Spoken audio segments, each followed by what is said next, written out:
लिखा है कि छोटों को बड़ों को प्रणाम करना चाहिए, जो छोटे होते हैं वो बड़ों को प्रणाम करते हैं। यहाँ तो उल्टा दिख रहा है।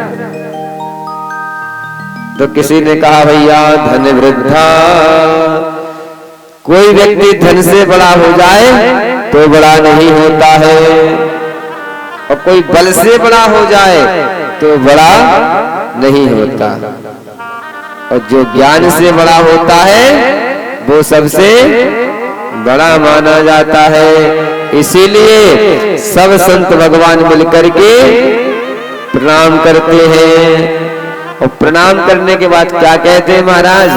हे भगवान, हे प्रभु, आप तो ऐसी कथा सुनाइए, चिंता मणिर लोक सुखम सुरद्रुह स्वर्ग संपदम प्रियच्छति गुरु प्रीतो वैकुंठम योगी दुर्लभम। देखो प्रभु,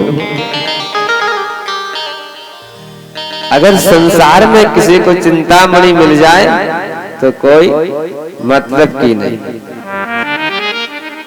जब तक भगवान के दर्शन ना हो, जब तक भगवान के दर्शन ना हो इस संसार में, तो इस जीवन का आनंद नहीं। इसलिए प्रभु आप तो ऐसी कथा सुनाइए, संसरति संसारा, इस संसार हर क्षण खिसक रहा है, इस काल के मुख से हमको निकाल दीजिए और भगवान के प्रति हमारी श्रद्धा हो जाए और भाव हो जाए। आप ऐसी कथा सुनाइए। श्रीमद्भागवतं शास्त्रम कलौ कीरेण भासितम्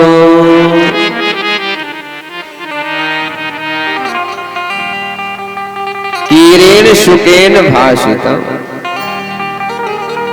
देखिए, तोता बहुत सुंदर बोलता है, तोता राम जी जो होते बहुत सुंदर बोलते, लेकिन किंतु परंतु बोलते वही हैं जो उनको सिखाया जाता है। कुछ अलग से नहीं बोल सकते हैं, जो उनको सिखाया जाता है वही बोलते हैं। तो उन्होंने कहा महाराज वो तो ठीक है भैया, हे प्रभु, हे संत भगवान, हम आपको बहुत सुंदर कथा सुनाएंगे। हे तस्माद परम किंचिन मनः शुद्धै न विद्यते जन्मांतरे भवेत् पुण्यं तथा भागवतं लभे। देखिए,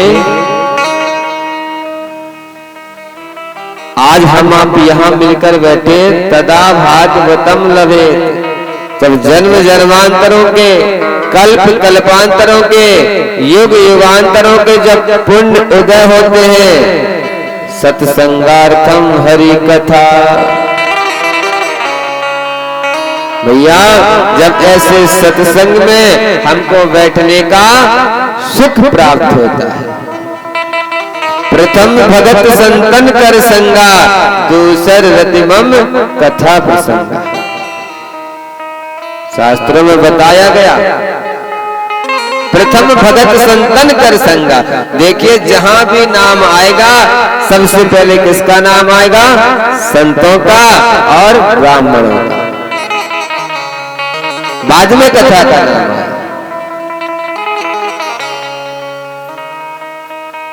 बात उस समय की है, सुकम नत्वा वदन सर्वे स्वकार्य कुशलासुरा कथां सुधां प्रयच्छस्व गृहीत्वैव सुधामिमाम्। बात उस समय की है जब श्री सुखदेव जी महाराज राजा परीक्षित जी को कथा सुना रहे थे। देखिए कमेटी वाले भैया लोग ध्यान दीजिए, एक दो लोग यहाँ बीच में बैठ जाएं, कथा में विक्षेप होता है, बच्चे बहुत शोर कर रहे हैं, आप लोग पीछे से आके निकल के यहाँ बैठ जाइए। जो आप लोग पीछे बैठे, एक दो लोग यहाँ बैठे,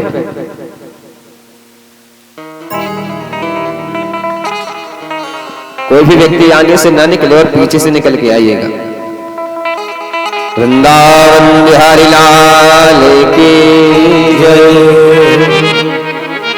राजा परीक्षित जी कथा सुन रहे थे, सुखदेव जी कथा सुना रहे थे, और जब देवताओं को पता चला कि राजा परीक्षित जी को सुखदेव जी कथा सुना रहे, स्वार्थ लाग करे सब प्रीति, देवता तुरंत दौड़े दौड़े पहुंचे कहां?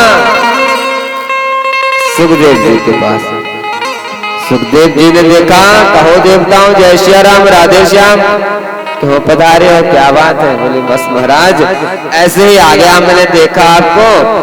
सुखदेव जी ने कहा देखो ऐसे तो कोई व्यक्ति आ नहीं सकता है बिना काम का, कोई ना कोई काम तो होगा। बोले अगर आप पूछते हैं तो सुन लीजिए। महाराज हमें पता चला कि आप श्रीमद् भागवत महापुराण की कथा सुना रहे परीक्षित जी को। बोले हाँ सुना रहे। बोले एक काम करिए, वो कथा हमको सुना दीजिए और अमृत का कलश आप ले लीजिए। सुखदेव जी ने सुना कि क्या कहते कि अमृत का कलश हमसे ले लीजिए, वो कथा सुना दीजिए।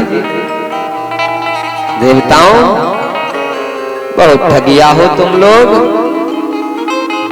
अरे साधारण में आते कि हे महाराज हमको आप कथा सुना दीजिए तो हम सुना भी देते, लेकिन आप क्या कहते हैं कि मेरा अमृत ले ले और एक कथा मुझे सुना दे, परीक्षित जी को अमृत पिला दे। ना, बिल्कुल नहीं सुनाएंगे। एवं विनिमय जाते सुधा राज्या प्रपीयता, बिल्कुल नहीं सुनाएंगे। सुखदेव जी ने जब डांट के भगा दिया देवताओं को, तो देवता कहाँ पहुंचे? श्री ब्रह्मा जी महाराज के पास। जब ब्रह्मा जी ने देखा, कहो देवताओं क्या बात है, कैसे आए? बोले महाराज मानवों को इसका अधिकार दिया गया, हम देवताओं को डांट के भगाया। भगवान एक कैसा चक्र चला बताइए। तो ब्रह्मा जी ने सांत्वना दिलाई।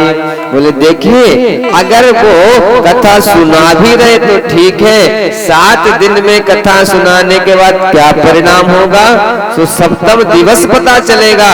7 दिन ठहर जाइए।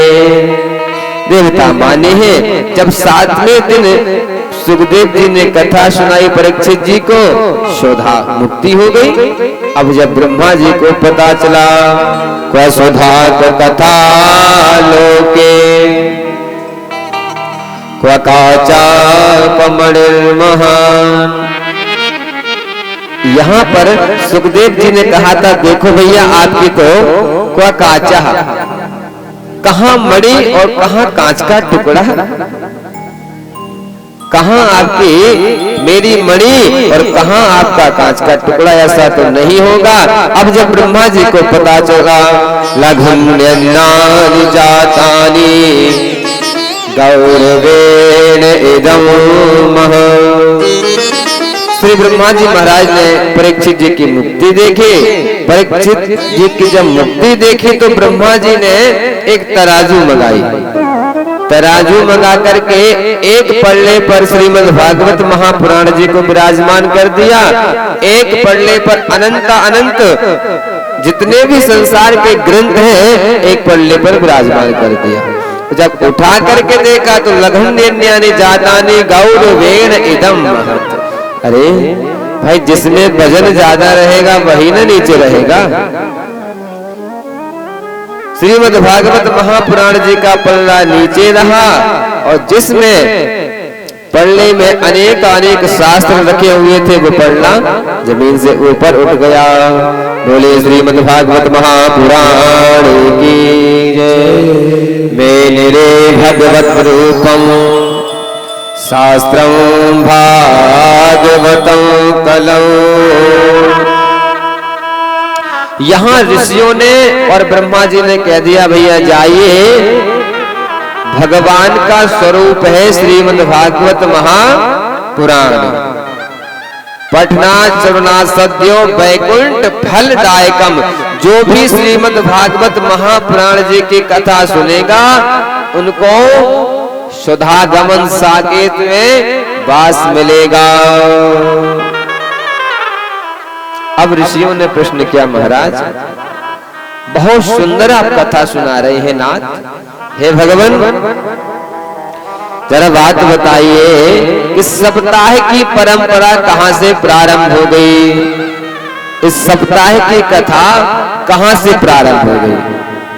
अरे कोई कहता कि 5 दिन की सुनना चाहिए, कोई कहता कि 7 दिन की सुनना चाहिए, कोई कहता कि नहीं हमें तो 8 दिन की सुनना है, और कोई कहता नहीं हमें तो 11 दिन की सुनना, और कोई कहता नहीं 9 दिन में मन नहीं भरता, हमें तो 11 दिन की सुनना।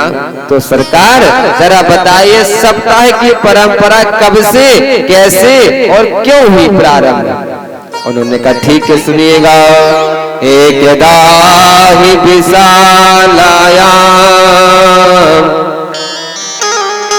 चत्वार ऋषयो मला सत्संगार्थं समायाता ददृशोस्तत्र नारदम्।